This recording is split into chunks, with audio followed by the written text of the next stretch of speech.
এই পিঠাটা সবাই এত বেশি পছন্দ করেছে যে সেকেন্ড টাইম আবার বানিয়ে ফেললাম।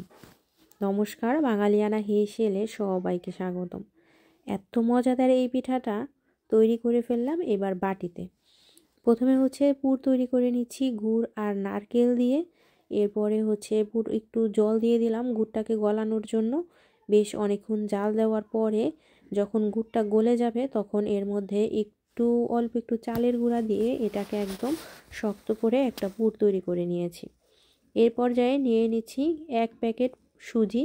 এখানে 250 গ্রামের মতো সুজি দেওয়া আছে। এরপরে দিয়ে দিচ্ছি একটু নারকেল আর চিনি, আর এখন এর সাথে দিয়ে দিচ্ছি গুঁড়া দুধ। এখানে আপনারা পরিমাণ মতো গুঁড়া দুধটা দিয়ে দিবেন, আর দুধটা একটু বেশি হলেই এটা সুন্দর ঘ্রাণও আসে আর খেতেও ভালো লাগে।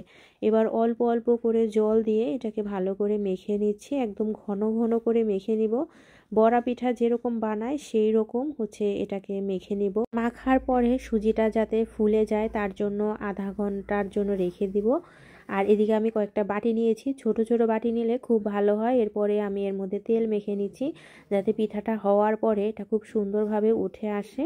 এই যে দেখেন, আধা ঘন্টা পরে ফিরে আসলাম। এখন এটাকে আবার একটু ভালো করে মেখে অল্প অল্প করে বাটিতে প্রথমে দিয়ে দিচ্ছি। এই পিঠাটা এত সফট আর খেতে এত ভালো লাগে, স্বাস্থ্যসম্মত একটা পিঠা, আর খুব সহজেই কিন্তু এই পিঠাটা তৈরি করে নেওয়া যায়।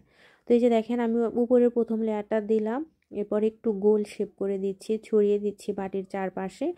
আর এখন এর মধ্যে দিয়ে দিব যে পুরটা রেডি করেছি সেটা একদম পুরোটাকে ছড়িয়ে দিচ্ছি। এভাবে করে সবগুলোই দেওয়ার পরে আবার উপরে আরেকটা লেয়ার দিয়ে দিব।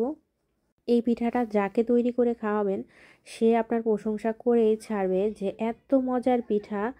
তো এখন এই যে কথা বলতে বলতে দেখেন আমি সবগুলো লেয়ার কিন্তু শেষ করে ফেললাম।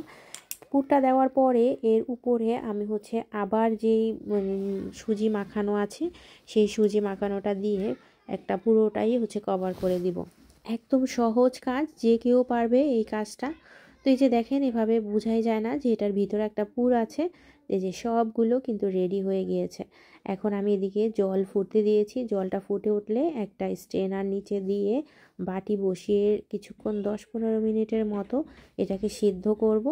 এই যে দেখেন, সিদ্ধ করার পরে এরকম শক্ত শক্ত হয়ে যাবে, তখন কালারটাও হালকা চেঞ্জ হয়ে যাবে, তখনই বুঝে যাব যে পিঠাটা একদম রেডি।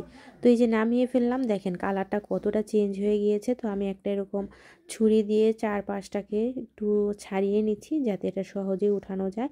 এই যে দেখেন, উঠিয়ে নিয়েছি। এখন এটাকে কেটে দেখব যে এটার ভিতরের অবস্থাটা কী। এই যে কাটার পরে এই তার অবস্থা একদম পুরে ভরপুর, খেতে কিন্তু ভীষণ ভালো লাগে। তো আমার কাছে গরমের থেকে এই পিঠাটা ঠান্ডা হলে ভীষণ ভালো লাগে। তো আজকে এই পর্যন্তই, সবাই ভালো থাকবেন।